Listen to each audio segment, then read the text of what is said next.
Et bienvenue sur What the Fan Experience. Dans ce podcast, nous nous interrogeons sur les différents liens entre sport et culture et comment les clubs et équipes créent leurs liens avec leurs fans. Dans cet épisode, je reçois Fabien Bouguenec, directeur marketing, communication et sponsoring du tennis de table de Hennebont. Ce club a créé une salle unique en Europe, le Hennebont Ping Center. Découvrons ensemble ce formidable outil et comment le club l'utilise au quotidien. Bonjour et bienvenue. Bonjour. Alors, du coup, aujourd'hui, on reçoit Monsieur Fabien Bouguenec. Est-ce que vous pourriez vous présenter un peu et présenter votre club?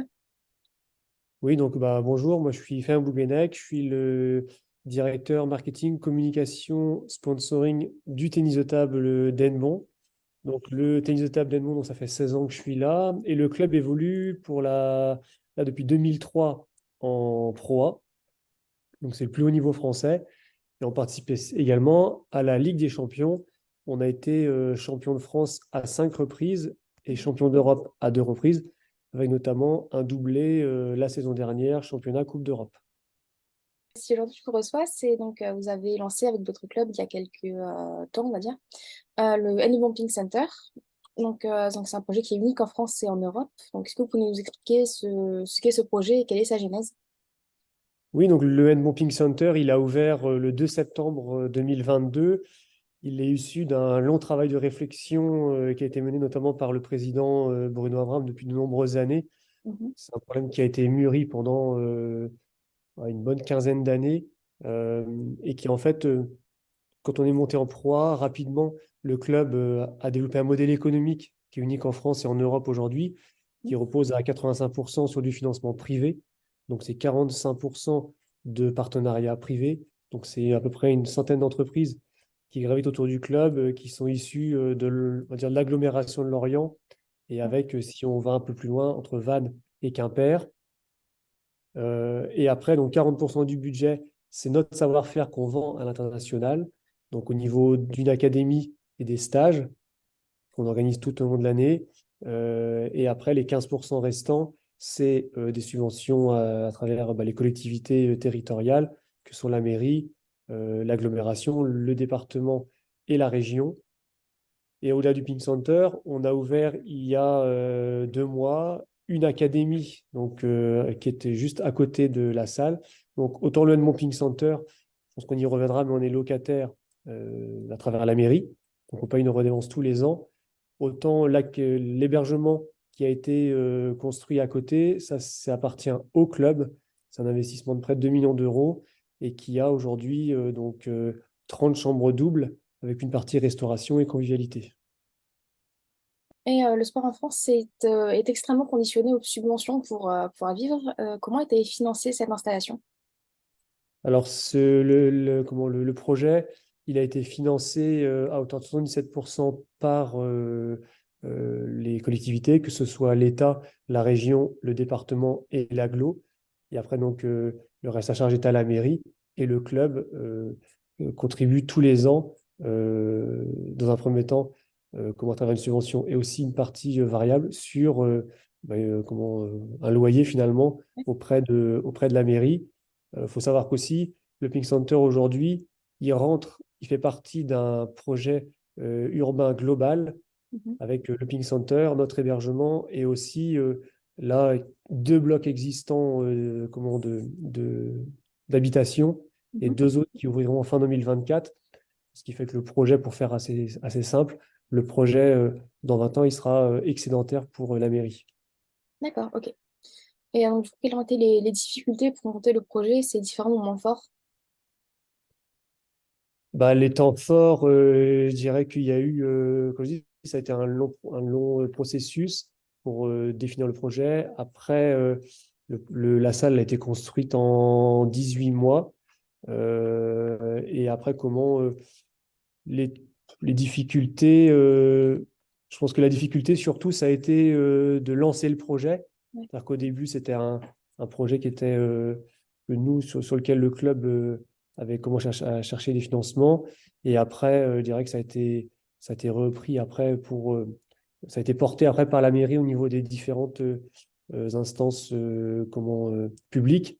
Mhm. Et après, voilà, La construction en elle-même, comme toute construction, elle a comporté des ajustements pour faire aboutir le projet. Bon, il y a eu aussi de mémoire, on était juste après le Covid. Bon, il y a eu aussi un peu parfois des petits délais, mais voilà, je pense que c'est inhérent à toute construction. Quel est le business model de la salle? Alors, le business model de la salle, c'est aussi ce qui explique que les financements qui ont été obtenus, c'est le maximum que l'on autorise parce que c'est une salle qui est dédiée au tennis de table. Mhm.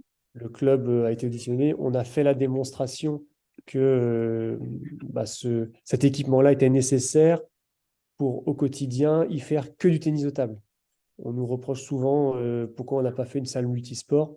Mhm. Les subventions auraient été largement inférieures à ce qui a été obtenu parce que c'est une salle spécifique dédiée au tennis de table dans laquelle on fait du tennis de table de 9 heures le matin à 21 heures le soir, 20h30, 21 heures le soir, et ce du lundi au vendredi, plus les matchs. Pour faire assez simple, une journée aujourd'hui, c'est le matin, vous allez avoir l'académie, puisqu'on a une académie avec 35 jeunes de 12 nationalités différentes. Donc, il y a une partie qui suivent le cursus français, une partie qui suivent du e-learning. Donc, il y a certains qui ont 2 entraînements par jour. Plus après, comme je vous l'ai dit, on vend du tennis de table dans le monde entier. Donc, on a des stagiaires qui viennent du monde entier chaque semaine faire une semaine de stage. En début d'après-midi, on a développé depuis quelques années une grosse stratégie RSE.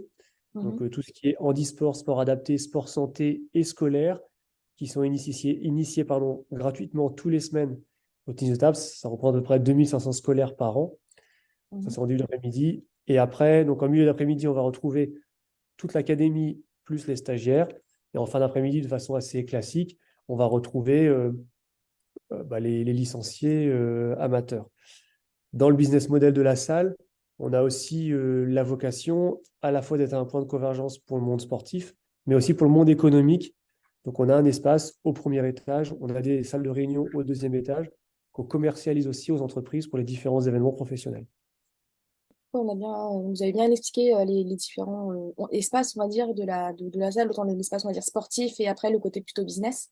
Donc, au Mm. final, quel est le taux de remplissage annuel de la salle, que ce soit entre les événements, on va dire, officiels et les entraînements, les locations des entreprises, etc. L'occupation, elle est sportive, elle est totale, puisque je vous dis, il y a des entraînements tous les jours. À ça, on rajoute aussi au minimum les 11 matchs de l'équipe professionnelle, que ce soit en championnat, en première division française ou en Ligue des Champions. Après, vous allez avoir des week-ends aussi qui sont concernés pour la compétition. On a énormément d'équipes après à tous les échelons, que ce soit au niveau national, régional, départemental. C'est un engagement qu'on a aussi depuis de nombreuses années parce que quand on a conçu ce projet-là, l'idée c'était aussi notre slogan, c'est l'excellence pour tous. C'est-à-dire qu'on n'est pas juste une salle pour 4 joueurs professionnels, Mhm. on est une salle bien sûr pour eux, mais pour au-delà de ça, beaucoup de monde pour rendre le tennis de table accessible à tous à travers les créneaux que je vous ai donnés. Mhm. Ça prouve que voilà, on a ouvert finalement à tout le monde. Donc l'occupation, elle est quotidienne et on ne pourrait pas, si vous voulez, faire d'autres sports dedans. Dans notre modèle économique, c'est pas possible. Même si, voilà, certains, de l'extérieur, ça peut paraître difficilement compréhensible, mais de jouer par exemple le samedi ou le dimanche ou dans la semaine, hormis du tennis de table, on ne peut pas. C'est en plus un sol spécifique. Il y a des contraintes techniques aussi qui ne permettent pas de faire autre chose. Et après, pour la partie séminaire, on sait ça fait 1 an qu'on est ouvert, donc finalement, cet équipement-là, il est tout jeune, mais on Mhm. travaille au quotidien à travers différents réseaux, différents contacts pour faire connaître cet espace-là, pour, on l'espère après, comment l'occuper tous les semaines de façon récurrente. Quel est votre public cible, donc, que ce soit pour vos événements ou, Pour les matchs de pro, A, on a 2 publics, hein. On a des abonnés, on a nos partenaires qui sont, on va dire, les habitués. Et on a aussi à la fois des curieux qui, voilà, au fur et à mesure, cherchent à venir voir ce qu'est un match de tennis de table. Tout le monde a déjà joué au ping-pong même. Après, c'est aujourd'hui, nous, le défi, c'est de faire venir les gens au Ping Center Mhm. pour leur montrer ce qu'est une soirée spectacle d'un sport professionnel avec des jeux de lumière, une ambiance particulière, un speaker, un DJ, une mascotte. On s'est inspiré finalement de ce qui fonctionne dans d'autres sports comme le basket ou autre pour après proposer cette expérience à spectateurs et partenaires, finalement, de la pousser le plus loin possible et pas juste un match de tennis de table, je dirais presque isolé, quoi. Ouais. L'un des points forts aussi de la salle, c'est la modularité, donc notamment la modularité des tribunes. Donc, est-ce que vous pouvez expliquer les différentes configurations de la salle? Oui, donc la salle, dans le projet, dans le cahier des charges qu'on avait transmis, c'était de pouvoir répondre à la fois à la pratique pour tous. Donc là, on a une surface d'entraînement de 1500 mètres carrés qui nous permettent de mettre, là aujourd'hui en configuration classique, 25 tables. Sur les 1000 places que comporte la salle, il y a 500 places à travers un gradin rétractable. Donc là, quand cette tribune-là, elle est rangée, on porte la capacité à 30 tables en configuration entraînement et 16 heures de jeu au niveau international. On a Mhm. eu au mois de janvier, et c'est un des autres aspects de notre modèle aussi, c'est de pouvoir accueillir des compétitions internationales. Mhm. Alors surtout jeunes parce que comment dire, l'équipement s'y prête plus que pour du senior. Et c'était le cas notamment en janvier dernier quand on a fait les World Hopes Weekend Challenge. Donc Mhm. c'était l'équivalent d'un championnat du monde des moins de 13 ans, où là on avait rangé la tribune parce qu'il fallait avoir ces 16 heures de jeu international pour la compétition. Après, les soirs de match, il n'y a plus qu'une table la pro. Donc les matchs, c'est sur une table et c'est au meilleur des 5 matchs. Et après, on a un habillage qui vient compléter tout ça. Mhm. Donc ça, c'est pour la partie sportive. Et après, pour la partie séminaire, on a 300 mètres carrés au premier étage et on a 50 mètres carrés au deuxième étage. Sur Mhm. le premier étage, tout le mobilier donc, qui a été financé par le club, hein, Mhm. entre le mobilier de tout le bâtiment, plus la partie fitness, les écrans, parce que donc on a un écran géant de 28 mètres carrés sur lesquels les partenaires, les sortes de matchs peuvent s'appuyer, ou les entreprises quand elles viennent puissent en bénéficier aussi. Tous les espaces sont équipés de grands écrans. Donc tout ça, ça représente un investissement de près de 500 000 euros qu'on a fait en rentrant dans le Pink Center et qui nous permettent voilà, de proposer, notamment au premier étage, cette modularité avec des tables hautes, des fauteuils, des chaises. Et en fonction des entreprises et de leurs besoins, on module finalement l'espace. Comment se passe un jour de match?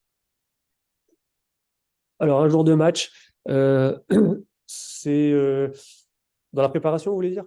Ouais, que ce soit dans la préparation, on va dire, de l'avant-match, puis après, une fois que Ouais. vous commencez à recevoir le public, etc. Alors, dans la mise en place, elle est assez simple, hein. Elle commence le matin, où on va déjà, la priorité, c'est de mettre en place la table et l'aire de jeu de match, parce que les entraînes s'entraînent pardon, à tour de rôle le matin. En général, c'est 1 heure chacun pour voilà, on va dire, prendre la mesure de la salle s'ils n'ont pas fait la veille. En tout cas, dans les conditions, ils aiment bien voir l'aire de jeu, voir les conditions dans lesquelles ils vont évoluer. Donc, nous, à partir du moment où cette table-là est mise en place, on va après installer toute la communication au niveau des séparations, au niveau des supports de l'aire de jeu avec les pubs des partenaires, les panneaux LED aussi qui vont nous permettre de communiquer de façon dynamique les soirs de match, les cracheurs de feu et ainsi de suite. Enfin, tout le décorum, tout l'habillage pour la partie jeu, on va dire. Ensuite, on va aussi disposer l'espace VIP dans les conditions du réceptif du soir, donc avec des linéaires pour le traiteur qui est Gaëtan Poulain et qui est exclusif chez nous, donc dans le club by Poulain Traiteur. Donc on va enlever un petit peu de mobilier, enfin on va réajuster en fait pour pouvoir accueillir les 150-200 personnes le soir de match. Et après, voilà, les vestiaires, c'est pareil, on les met en place pour que les équipes puissent identifier rapidement. Et après, donc en début d'après-midi, on va compléter l'installation avec toute la partie grand public, donc avec les 2 fils d'accès, la buvette, voilà, vérifier que toute la logistique est en place. Et les portes, elles ouvrent à 18h30 pour un match qui a lieu à 19h30. Et c'est pareil, les partenaires, donc ils rentrent par une porte privilégiée et ils ont accès directement dans le VIP euh, pour le match. Quel est le taux de remplissage moyen pendant les événements?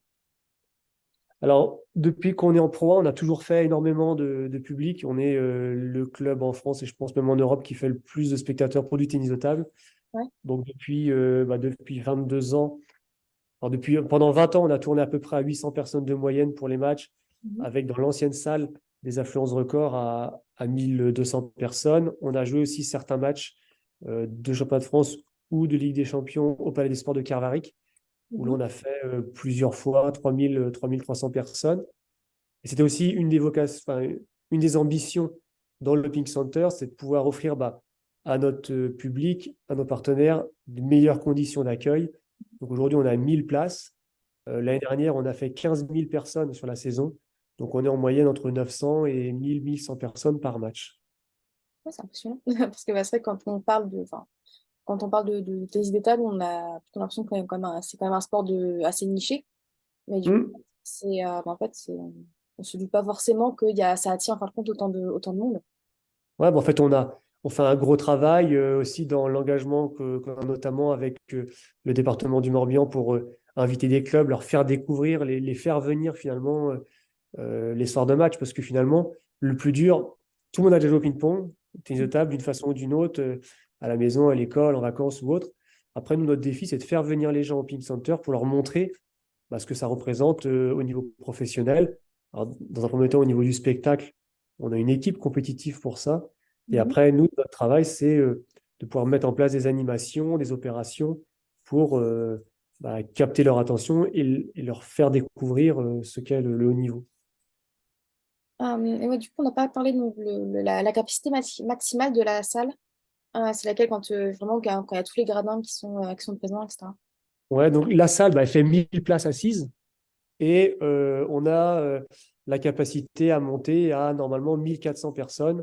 Là, pour la finale de Coupe d'Europe l'année dernière, on a fait 1250 personnes. Donc voilà, c'est entre 1000 et 1400 personnes. Dans beaucoup de clubs aussi, on voit il y a des protocoles fédéraux ou internationaux en ce qui concerne la fan expérience. Est-ce que pour vous, c'est pareil, donc, par exemple, pour l'entrée des joueurs Après, je dirais qu'il y a il y a des habitudes de faire qui sont pas officielles, mais alors autant en Ligue des Champions aussi. En Ligue des Champions, il y a un protocole qu'on doit respecter. D'accord. Au niveau européen, Mhm. c'est toujours le même avec d'abord l'équipe adverse, non, les arbitres, l'équipe adverse un par un. Nous, après, le coach en premier, nos joueurs. Et après, il y a les hymnes nationaux. Ok. En proie, on est entre guillemets un peu plus libre, mais nous, on milite pour finalement se rapprocher le plus possible de ce qu'il fait en Ligue des Champions, alors sans forcément mettre l'hymne. Mais l'idée, c'est de pouvoir présenter chaque joueur. Nous, ce qu'on fait, c'est qu'en général, l'équipe adverse, ils rentrent tous en même temps, on les représente un par un. Et par contre, nos joueurs aussi, parce qu'on joue quand même à domicile, on les représente dès le début, un par un. Ok, Mais on essaye d'être toujours force de proposition et on a toujours essayé d'innover et de se caler pareil sur ce qui existe au niveau des autres sports. Ouais. bien sûr. Donc, comment est gérée aussi l'accessibilité de la salle pour les supporters qui viennent aux compétitions? Alors, pour les matchs de Pro A, il y a il n'y a pas de parking autour de la salle clairement identifié. Mhm. Maintenant, la mairie a mis un arrêté, donc les gens peuvent se garer à proximité de la salle. Je Mhm. dirais qu'aujourd'hui, ils trouvent à se garer sur le secteur sans que ça pose vraiment de problème. En tout cas, D'accord. moins qu'avant, par rapport aux riverains qui sont à côté. Après c'est surtout pour les séminaires où là, c'est pareil. Nous, on a déjà une solution de stationnement à côté avec notre hébergement. On a 25 places. Plus après, derrière, au niveau du Pink Center, on peut stationner aussi des véhicules. On dirait que autant, c'est souvent la question qu'on nous pose pour le parking, mais je dirais que les soirs de match, à l'image de ce que vous pouvez trouver sur le FC Lorient ou au stade de la Rabine ou à Rennes, bon, les gens, ils arrivent toujours à se garer. Ok. Et il y a des possibilités de venir en transport en commun en vélo ou autre?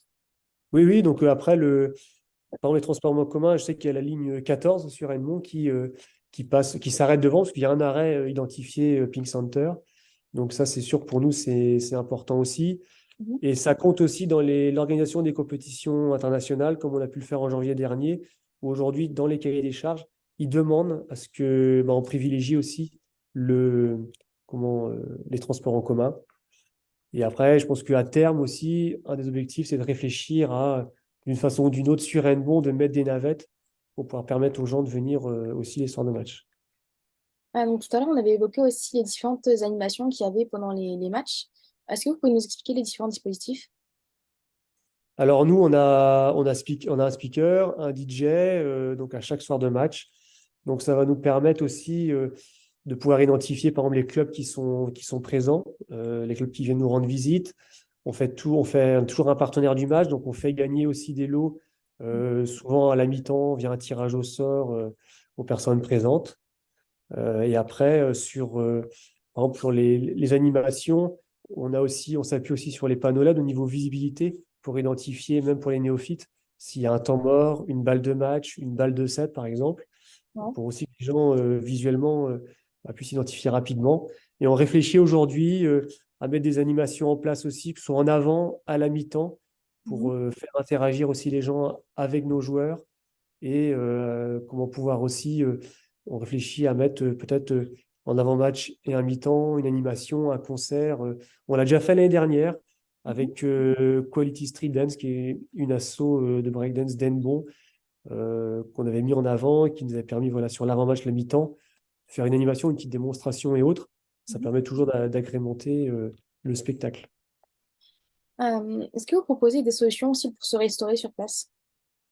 Oui, oui, bien sûr. Donc, on a une équipe de bénévoles qui est très mobilisée chaque soir de match, qui vient, qui prépare en amont tout ce qui est les casse-croûtes, les boissons et autres.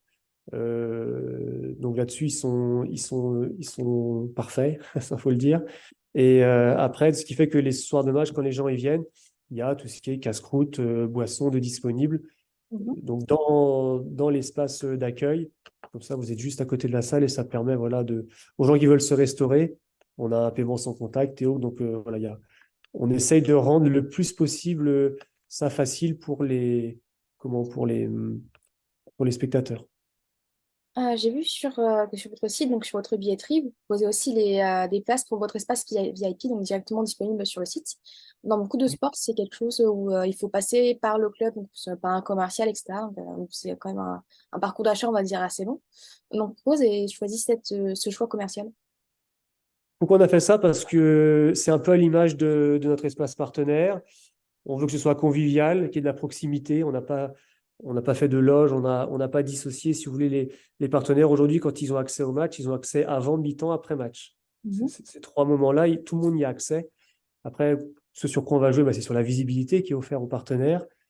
Maintenant, pourquoi on a fait ce choix-là? Parce que c'est pour donner la possibilité aussi aux entreprises ou aux gens qui veulent vivre une soirée exceptionnelle en VIP, s'ils en ont l'envie et les moyens de pouvoir aussi le faire.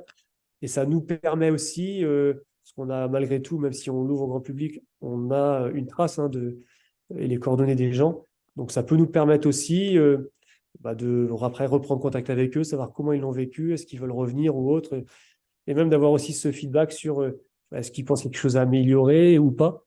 Donc voilà, c'est un choix qu'on a fait pour rendre ça en fait le plus accessible possible.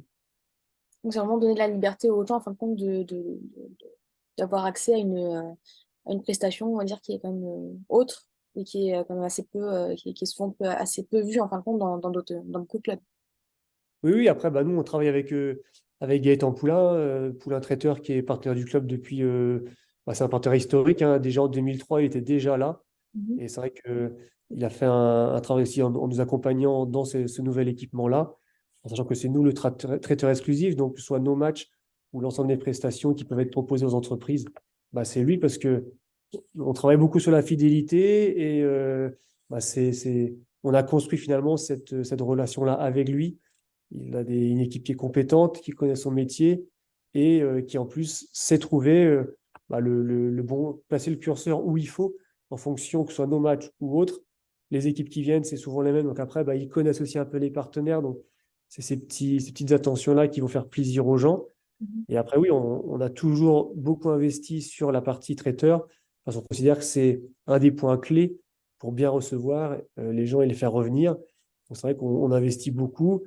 On a la prétention de dire que c'est une des meilleures prestations en pro, c'est sûr, et même dans le coin, je pense qu'on est très bien placé. Mais voilà, c'est aussi un choix de pouvoir proposer aux entreprises qui viennent soit avec des salariés, des collègues ou des clients, va devoir une prestation de qualité. Et quand on part d'ici, ils ont vu un beau spectacle sportif, mais aussi ils ont passé un bon moment dans le VIP avec un réceptif de qualité. Et donc, du coup, donc, à part la prestation la prestation en traiteur, donc qui est extrêmement, effectivement, qui est extrêmement importante, comme vous le décrivez, vous proposez quel type de prestations autres à vos VIP? Donc en OVIP, on va leur proposer donc, c'est des places déjà Mhm. privilégiées pour les matchs, de la visibilité pour les matchs, en fonction du partenariat qui est choisi. Ça Mhm. va être l'écran, ça va être de toute façon les LED, la partie centrale aussi avec l'aire de jeu principal. C'est aussi, on est convaincu qu'à travers notre réseau, hein, près d'une centaine d'entreprises, on peut aujourd'hui faire du business les uns avec les autres. C'est aussi la volonté de notre BZH Ping Business Club. Donc, c'est de pouvoir aussi, à travers en moyenne 6 à 7 moments dans l'année, se retrouver avec eux, que ce soit un événement en début de saison pour lancer la saison, un événement de clôture en fin de saison, un tournoi des partenaires. Là, cette année, il aura lieu le 10 janvier, à mi-saison.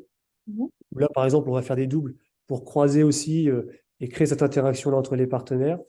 Et après, à travers le Pink Center, on a lancé aussi, depuis l'année dernière, des petits déjeuners et des after-work. Donc, à chaque fois, on essaye comment, de changer le contenu pour pas proposer toujours la même chose, de mettre toujours un partenaire en avant et de pouvoir, entre guillemets, les faire travailler, en tout cas, les faire interagir entre eux pour qu'après, ils créent déjà cette étincelle-là et qu'après, même au-delà des matchs, ils puissent travailler ensemble. Donc ensuite, je pourrais parler de la connectivité de la salle, donc on vit quand même dans un monde qui est de plus en plus connecté. Donc comment, donc j'ai vu sur le site internet que vous décrivez la salle comme étant 100% connectée. Pour vous, ça signifie quoi et comment vous gérez ça? Alors nous, comme je disais tout à l'heure, quand on est arrivé ici, on a investi énormément d'argent dans cette partie-là. Donc tous les écrans aujourd'hui dans les différentes salles, que ce soit l'espace, le club poulain traiteur, la salle de réunion au deuxième ou la grande salle, même l'écran d'accueil, tout est connecté. Ça veut dire qu'on peut gérer tout à distance. Mhm. On peut même donner la main à une entreprise qui vient sur une période donnée pour en amont de son séminaire, par exemple, préparer la salle.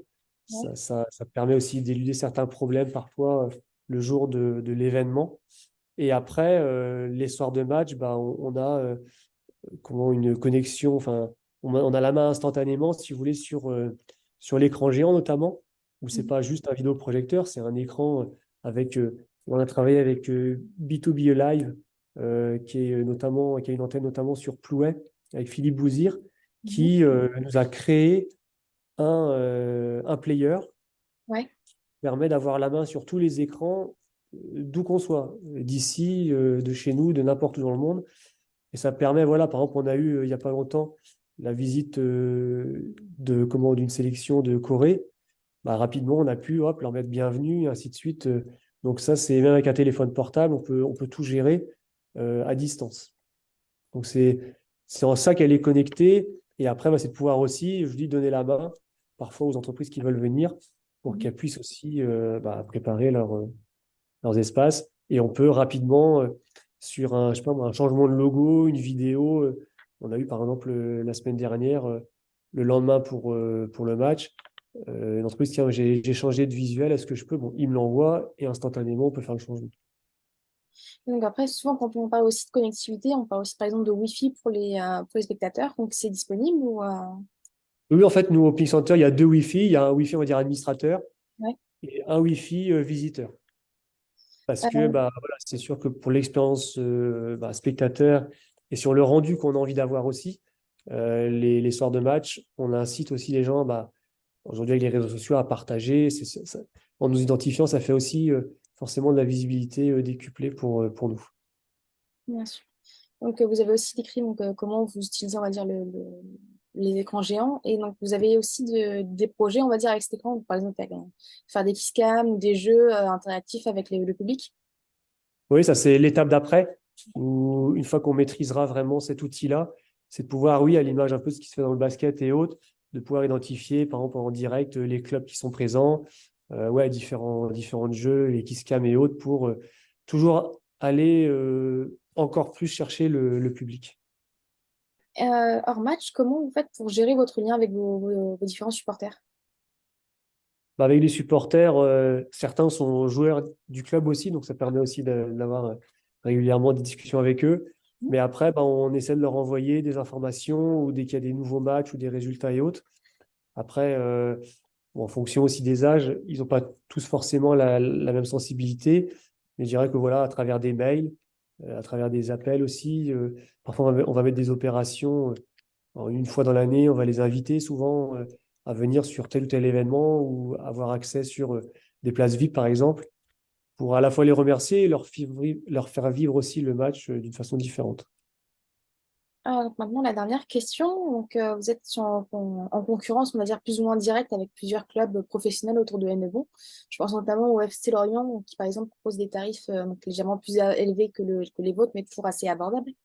Donc, comment vous vous démarquez par rapport à cette concurrence locale, Par rapport au prix des billets. soit au niveau des prix de billets ou autre, même, enfin, comment vous faites pour que les gens, on va dire, vous choisissent vous au lieu d'aller, par exemple, voir un match de foot? Bah, alors nous, on n'est pas en concurrence avec les autres sports. On a pour habitude de dire qu'on est surtout complémentaires les uns les autres. Je pense qu'aujourd'hui, on a la chance d'avoir une interaction et un dynamisme du territoire avec l'ensemble de ces clubs-là, hein, que ce soit le basket, le foot, le handball et autres. On joue rarement en même temps, voire presque jamais, même par rapport au rugby sur 20 notamment. Donc non, non, nous on travaille aussi sur certains projets avec le FC Laurent notamment. Donc on n'est pas en concurrence, je dirais plutôt qu'on est complémentaires. Euh, donc se démarquer, entre guillemets, on ne fait pas le même sport. Donc après nous, c'est des tarifs qui sont, oui, abordables, mais c'est aussi la vocation, je pense que nous, pour le tennis de table, c'est de garder bon, les tarifs. Les tarifs accessibles à tous pour faire découvrir notre sport.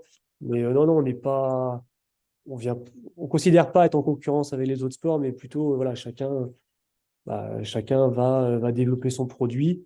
Et après, bah, les gens s'identifient. Des fois, certains, ils viennent au ping-pong et au foot, d'autres, ça va être au ping-pong et au basket et autres. Merci beaucoup pour votre écoute. Je vous invite à me suivre sur mon compte LinkedIn Nathalie Vidal pour suivre l'actualité du podcast et mes posts. On se retrouve bientôt pour le prochain épisode.